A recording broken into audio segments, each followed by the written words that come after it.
Acara ini dipersembahkan oleh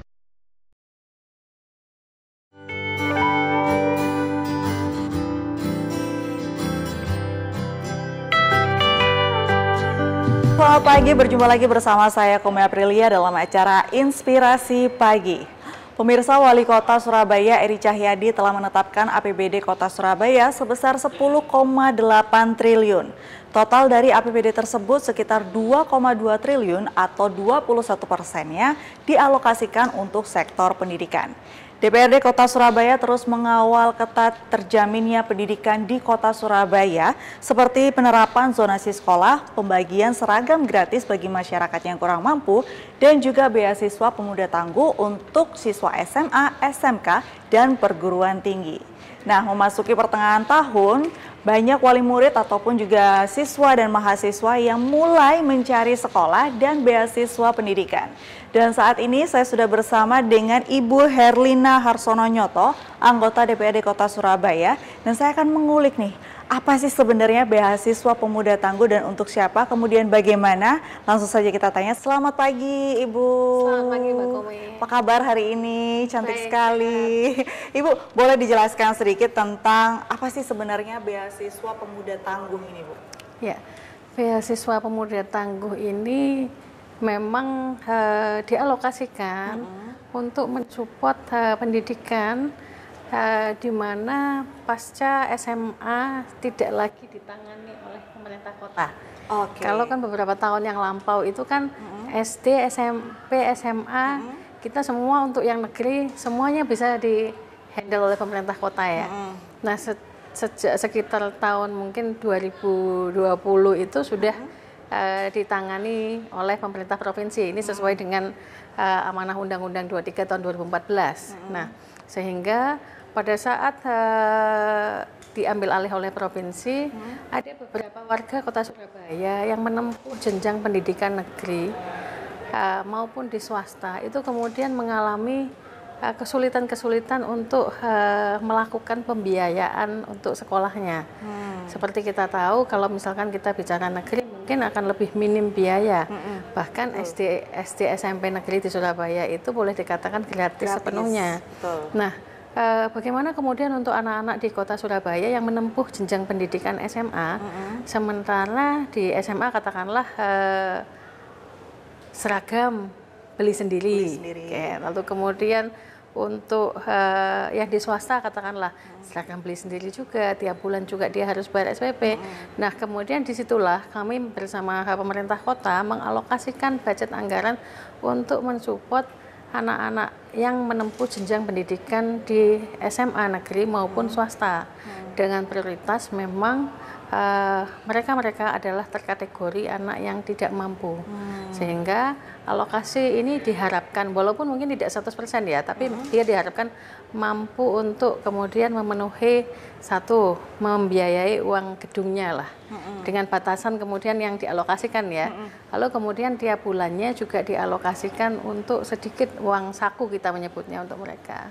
Baik, jadi mohon maaf sebelumnya, tapi untuk SMA ini berarti apakah masih ada biaya-biaya yang lainnya? Kalau SD SMP kan sudah nggak bayar SPP, tidak membeli buku. Kalau seragam SD SMP masih beli sendiri di luar gitu. Kalau SMA bagaimana? Apakah masih ada uang SPP? Kalau SMA swasta jelasnya secara umum ada uang gedung, ada SPP.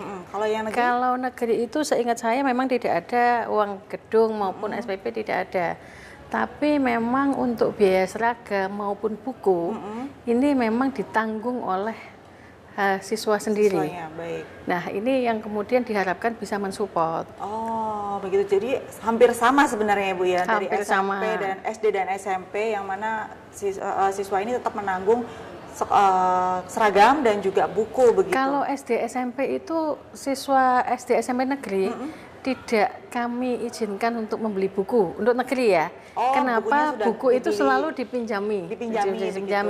Tapi ketika kita bicara SMA ini adalah kebutuhan yang tiap tahun mungkin berbeda, sehingga mereka harus beli seperti itu. Baik, jadi tujuan dari beasiswa pemuda tangguh ini sendiri adalah untuk mensupport itu tadi ya, membeli seragam, membeli buku, karena untuk SMA buku sudah tidak disupport oleh pemerintah begitu, beda dengan jenjang SD maupun SMP. Kemudian apa sih Bu sebenarnya melatar belakangi memaknai terbentuknya beasiswa pemuda tangguh ini?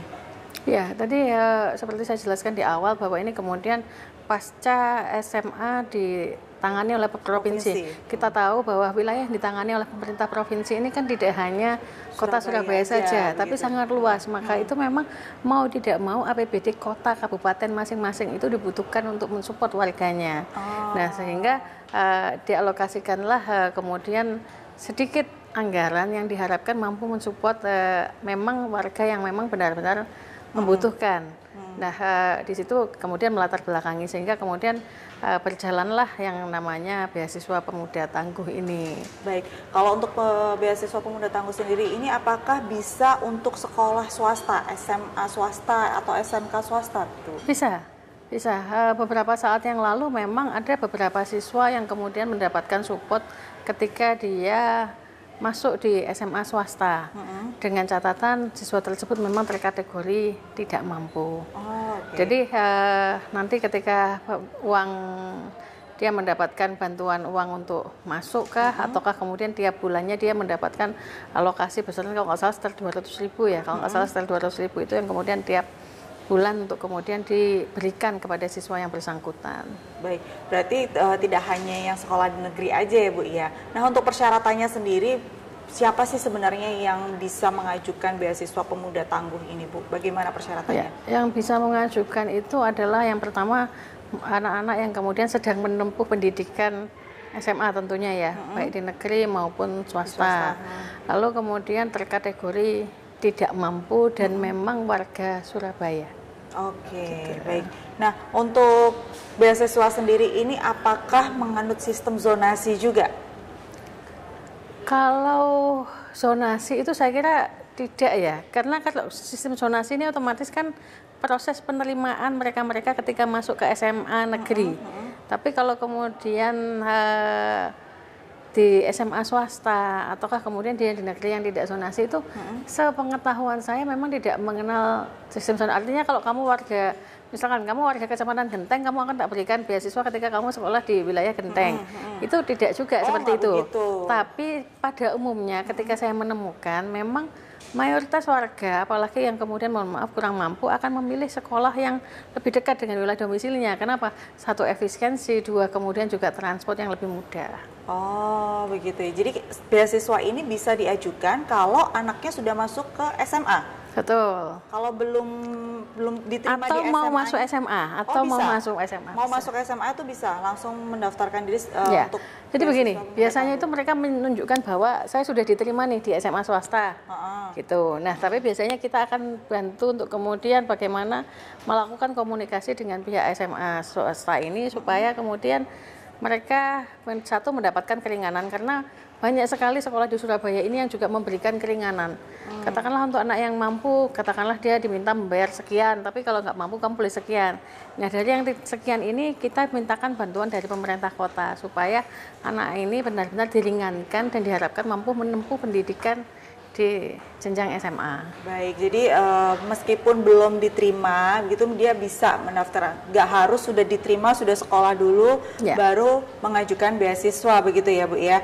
Kemudian kalau bisa digunakan untuk SMA, SMK atau MA negeri maupun swasta, apakah bisa digunakan untuk pondok pesantren atau pusat kegiatan belajar masyarakat non formal, Ibu, beasiswa ini? Kalau untuk pusat kegiatan belajar non formal itu sepengetahuan saya ada juga. Apa namanya LKBM atau apa itu ya. Dengan batasan usia maksimal kalau nggak salah 21 tahun. Itu kayak kejar paket atau semacamnya seperti itu. Itu juga bisa.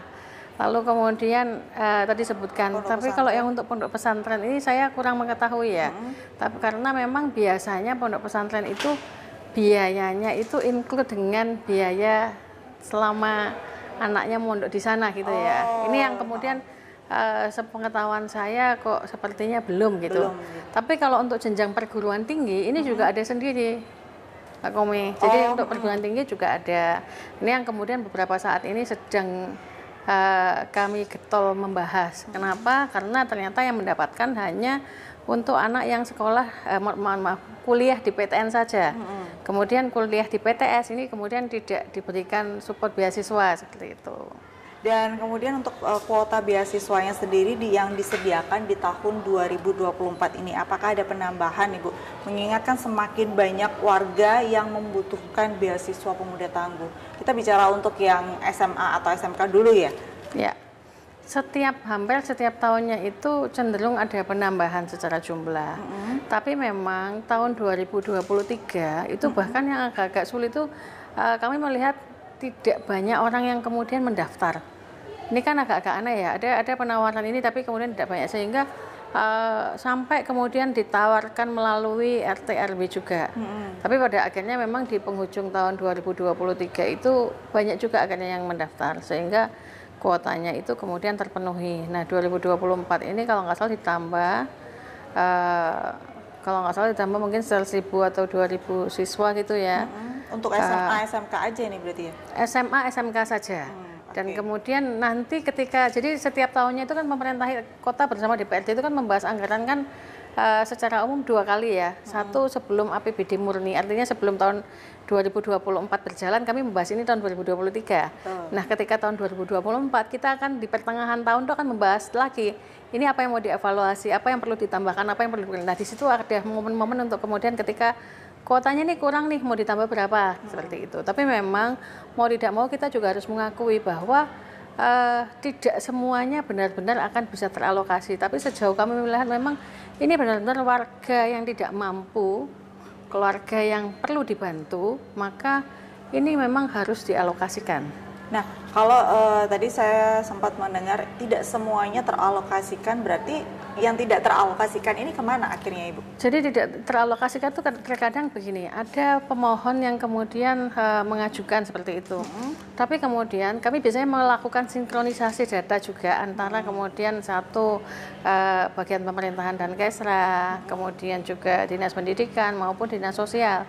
Artinya apakah kemudian anak ini benar-benar terkategori dari keluarga yang tidak mampu? Karena kadang-kadang itu begini, kalau dulu kan di Surabaya ini kan ada yang namanya MBR. Ya, Nah, tapi kemudian pada beberapa proses dilihat bahwa yang terkategori MBR ini kadang-kadang sebenarnya ya dia sudah cukup mampu lah, cuman dia tidak terlalu mampu gitu, tapi dia bisa survive. Nah, karena besaran anggaran ini juga terbatas, jadi kami mengalokasikan untuk yang benar-benar tidak mampu, sehingga kemudian kalau dulu ada MBR, sekarang MBR itu tidak ada lagi. Kita kemudian menyebutnya keluarga miskin. Kenapa? Bukan bermaksud kemudian melabeli secara mutlak kemudian disebut miskin, tapi memang ini kemudian menentukan ambang batas bahwa yang disebut di batas garis kemiskinan itu berapa. Nah, sekarang siswa yang benar-benar berhak itu adalah yang berada dalam kategori keluarga miskin. Sehingga otomatis kan yang kemudian saya ini dulunya MBR. Oh ya, tapi terus kemudian sekarang nggak masuk MBR lagi, sehingga saya nggak bisa dapat beasiswa. Itu kadang-kadang beberapa case kemudian ditemukan seperti itu, sehingga tidak teralokasikan. Tapi sebenarnya sejujurnya memang alokasi yang disiapkan itu hampir pasti semuanya juga kemudian terpakai. Terkadang kami melihat bahwa ada anak yang yatim piatu seperti itu. Memang berapapun pengajuan akan tetap ditampung dan kemudian dilakukan verifikasi ya, di-outreach oleh pemerintah kota untuk menentukan dalam posisi anak atau siswa yang bersangkutan ini memang benar-benar membutuhkan bantuan untuk beasiswa pemuda tangguh. Baik, ini jadi perlu digarisbawahi ya untuk masyarakat Surabaya bahwa yang mungkin pada saat SMP-nya beliau masuk ke dalam kategori MBR, kemudian pada saat SMA kok sudah tidak MBR lagi, berarti memang sudah dianggap bahwa mampu untuk survive dan akhirnya tidak bisa mendapatkan beasiswa begitu ya Bu, karena tidak berada di angka garis kemiskinan yang sudah ditetapkan oleh DPRD Kota dan juga pemerintah Kota Surabaya. Ini yang harus digarisbawahi untuk masyarakat Surabaya.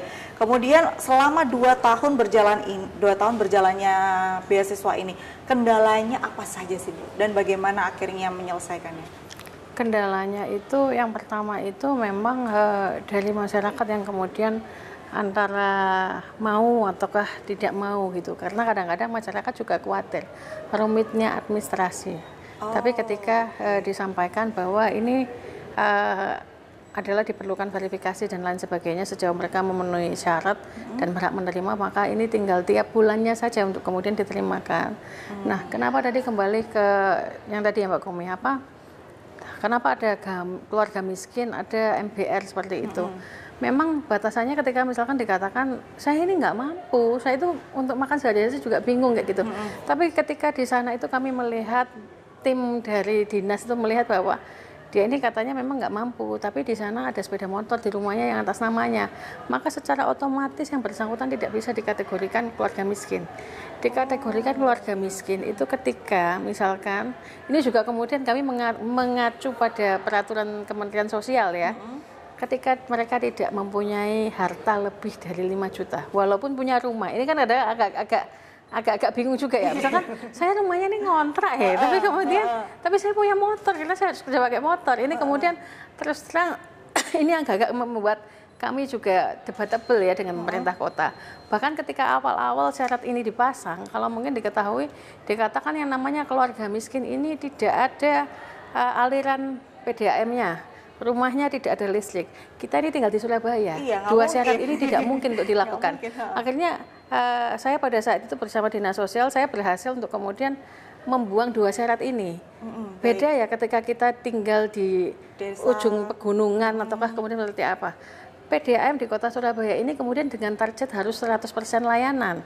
Kalau kemudian ini kita memasang bahwa rumahnya nggak boleh dilayani oleh PDAM ataukah kemudian, ini nama saja kita kemudian mengkontra dengan apa yang kita kehendaki sendiri. Betul. Bahwa besaran rumahnya sekian, kemudian tidak boleh punya harta yang bernilai lebih dari sekian, kendaraan bermotor juga nggak boleh ada. Ini yang kemudian membuat juga kadang-kadang ini adalah kondisi yang membuat kami miris ya. Tapi memang dalam perkembangan kami berupaya supaya kemudian aturan itu lebih dibuat sesuai dengan kondisi real masyarakat kota Surabaya.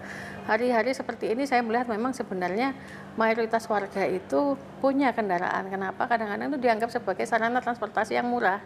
Betul. Dan bisa membuat dia mencari nafkah ya. Gitu ya. Seperti kalau misalkan kita bicara ojol gitu ya. Iya, betul.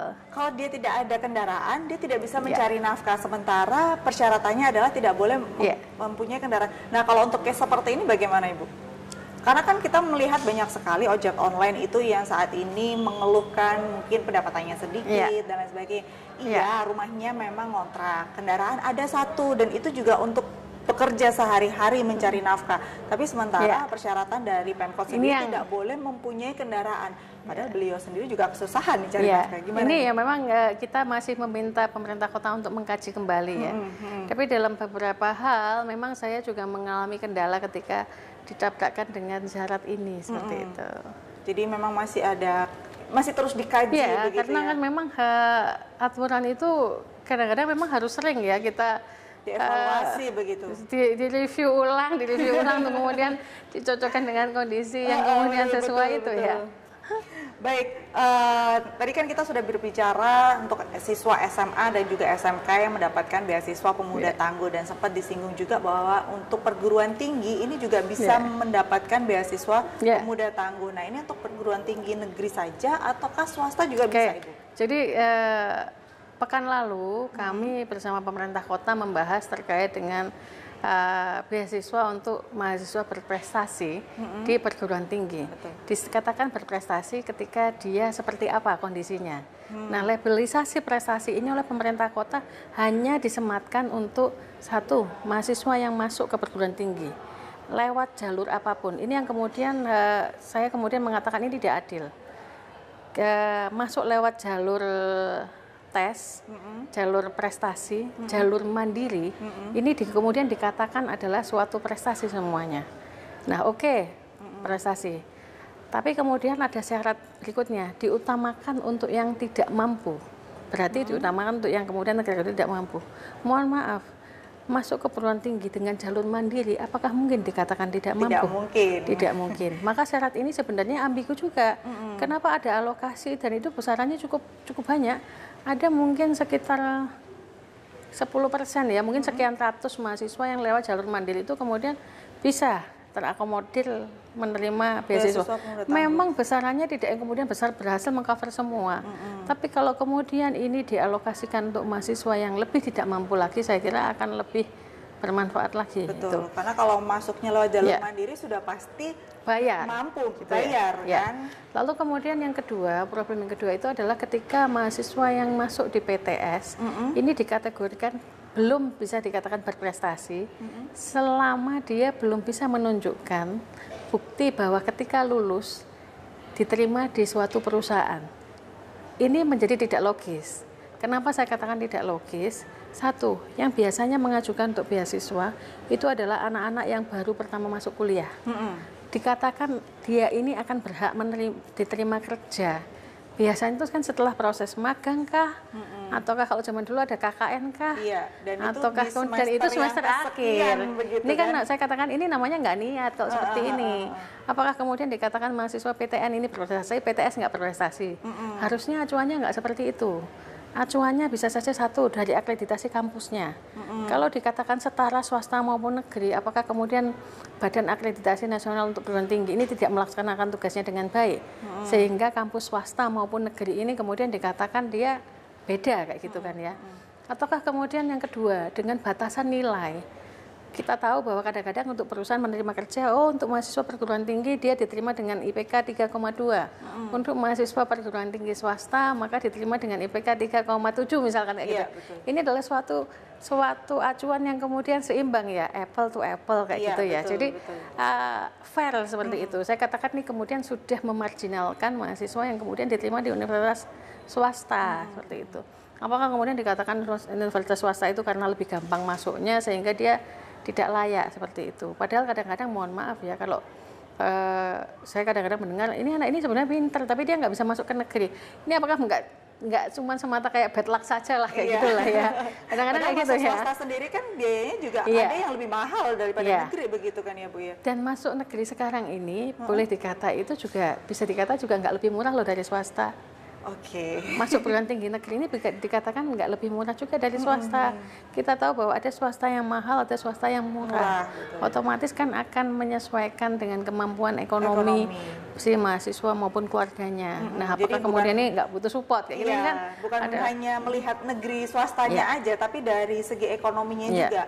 Dia bisa masuk negeri tapi ternyata secara ekonomi orang tuanya tidak mampu membiayai dan akhirnya memilih sekolah di swasta begitu kan ya Bu? Bisa saja. Dan ini peraturan seperti ini sampai sekarang masih berjalan? Sampai sekarang berjalan dan kemarin barusan pekan lalu itu memang kami menyampaikan supaya kemudian ini benar-benar dikaji. Sebagai mahasiswa yang kemudian pernah menempuh pendidikan di universitas swasta, saya juga merasa bahwa ini nggak adil. Tidak semua anak-anak kita yang hari ini kuliah di universitas swasta itu dikatakan tidak berprestasi. Tidak semua kemudian universitas swasta itu bisa memberikan jaminan bahwa mahasiswanya ini ketika lulus akan diterima ke suatu perusahaan. Tapi tidak ada garansi juga yang namanya mahasiswa PTN ini pasti setelah lulus juga akan bisa langsung bekerja. Betul. Jadi ini saya kira suatu penilaian yang kemudian tidak fair. Mari kemudian memberikan ruang yang sama untuk mahasiswa yang di universitas negeri maupun universitas swasta. Walaupun mungkin dengan kuota yang berbeda, dengan standar yang berbeda untuk memastikan bahwa ini benar-benar adalah suatu prestasi dan ketidakmampuan yang butuh disupport. Baik, jadi ini polemiknya masih ada di beasiswa pemuda tangguh untuk yang mahasiswa begitu. Kalau untuk yang SMA dan SMK mungkin hanya tadi ya yang tidak memiliki kendaraan bermotor, tapi yang untuk mahasiswa ini cukup banyak polemiknya antara negeri, swasta dan lain sebagainya. Baik, kemudian untuk beberapa masalah pendidikan yang sering terjadi di Surabaya, ada juga ini Ibu, kita kembali lagi ke SMA yang mereka tidak bisa lulus atau ijazahnya ditahan karena tidak bisa membayar SPP. Nah, ini bagaimana ini Bu? Iya. Jadi memang sebenarnya itu sejatinya itu kalau kami melihat ini yang namanya pemerintahan itu kan holistik gitu ya. Satu mau di tingkat pusat kah, provinsi kah, kemudian kota kabupaten itu sebenarnya satu gitu loh. Tapi di beberapa sisi ketika mengatakan ini suatu otonomi daerah, tapi kemudian kewenangannya juga terbagi secara berjenjang. Jujur saja kemudian kalau dikatakan Surabaya ini mampu untuk nebus semua ijazahnya anak-anak SMA yang kemudian ditahan karena ketidakmampuan membayar. Ini ya enggak juga gitu loh. Ya enggak juga. Pemerintah kita juga tidak mampu untuk kemudian menebus semua ijazah anaknya, yang anak-anak yang kemudian berada di jenjang SMA ya. Nah, yang terjadi memang satu, kami alokasikan dari anggaran APBD.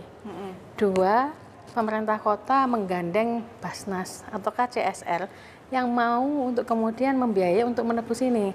Nah, sebenarnya kami kadang-kadang berharap bahwa kadang-kadang tuh ada hak-hak dari pemerintah provinsi yang kemudian melonggarkan dan kemudian menghimbau kepada sekolah-sekolah yang ada di jenjang SMA, baik SMA swasta ataukah kemudian ataukah yang setara SMK semacam itu, ataukah kemudian sampai MI dan lain sebagainya, itu kemudian memberikan kelonggaran supaya ketika dinyatakan tidak mampu maka dia diberikan keringanan ataukah dibebaskan dari pembiayaan yang kemudian tidak dapat dibayarkan. Jadi supaya ijazahnya keluar, bisa keluar begitu ya Bu ya. Anaknya sudah lulus tapi ijazahnya nggak bisa keluar iya, karena dan dia tidak ada yang mampu. kemudian sampai bertahun-tahun ya, ada yang sampai bertahun-tahun. Dan ini menjadi salah satu masalah pendidikan di Kota Surabaya juga. Makanya ya? kan kita kembali juga ya, ini kan kemudian kita bicara pemerintahan yang holistik, otonomi daerah ya oke ketika menjalankan, tapi ketika ada suatu permasalahan, kami pun juga berharap ada kemudian jenjang bertingkat yang kemudian bisa saling mengakomodir kepentingan warga yang ada di wilayah tersebut. Baik Ibu, terakhir ini menurut Ibu sebagai anggota DPRD Kota Surabaya, bagaimana kinerja Pemkot Surabaya dalam sektor pendidikan termasuk sekolah zonasi, kemudian beasiswa pemuda tangguh, bagaimana kinerja Pemkot sejauh ini Ibu? Secara keseluruhan, maka saya mengatakan pemerintah kota sudah berbenah dari tahun ke tahun. Tapi ketika kemudian dikatakan apakah sudah cukup puas, maka saya belum dapat mengatakan saya sudah puas dengan posisi pendidikan yang ada hari ini. Satu, beberapa catatan dari saya itu terkait dengan pendidikan khususnya yang kemudian ditangani oleh pemerintah kota ya. Katakanlah SD, SMP negeri, kita tahu sejak beberapa tahun yang lalu itu kita sudah nggak boleh nih ada SD unggulan, SMP unggulan, terus kemudian berstandar internasional. Kalau dulu kan ada ya, sekarang enggak ada. Nah, tapi saya seringkali kemudian menghimbau kepada Dinas Pendidikan bahwa yang namanya tidak ada sekolah unggulan, tidak ada berstandar internasional, bukan berarti semuanya tidak unggul, tapi semuanya diharapkan sama unggulnya. Nah, yang terjadi itu kan sekarang kayaknya ya sosok kayak gitu ya, rata-rata biasa aja gitu. Ini adalah suatu konsep yang kemudian kayaknya nggak kayak gitu deh konsepnya. Iya, betul. Harusnya kemudian juga ini suatu posisi sekolah yang kemudian sama-sama bisa diunggulkan, sama-sama bisa untuk kemudian dikatakan masyarakat itu menerima pendidikan di SD SMP negeri itu sama-sama bagusnya dengan di swasta. Jadi bukan berarti nggak ada unggulan ya sama-sama nggak bagus, pokoknya sudah pendidikan kayak gitu. Semuanya begitu. Itu nggak, itu saya katakan itu kemudian harus kemudian kita punya target. Artinya baik dari segi satu sarana prasarana mungkin, kedua mau tidak mau kita juga harus bergerak ke proses digitalisasi ya. Terkadang itu ketika musim setelah PPDB ada masa-masa seragam untuk siswa yang tidak mampu. Ini sampai saat ini pun seringkali juga masih sistemnya manual saja kayak gitu. Jadi kami berharap bahwa yang namanya tidak ada sekolah unggulan bukan berarti sama-sama tidak unggul, tapi sama-sama unggulnya. Sama-sama unggulnya itu berarti kita akan mengacu pada beberapa sekolah yang sekiranya punya keunggulan yang perlu kita adopsi ke wilayah pendidikan yang ada di Kota Surabaya, khususnya yang kemudian yang dikelola oleh Dinas Pendidikan Kota Surabaya. Baik Ibu, terima kasih waktunya bagi hari ini. Semoga ini bisa menjadi pencerahan untuk masyarakat Surabaya, terutama untuk teman-teman yang saat ini mau masuk SMA, SMK atau perguruan tinggi. Karena beasiswa pemuda tangguh ini diharapkan dapat menjadi salah satu senjata ampuh dalam memperkuat akses pendidikan di Surabaya agar bisa meningkatkan indeks pembangunan manusia di Kota Surabaya. Baik, terima kasih. Saya Kome Aprilia pamit undur diri dan sampai jumpa.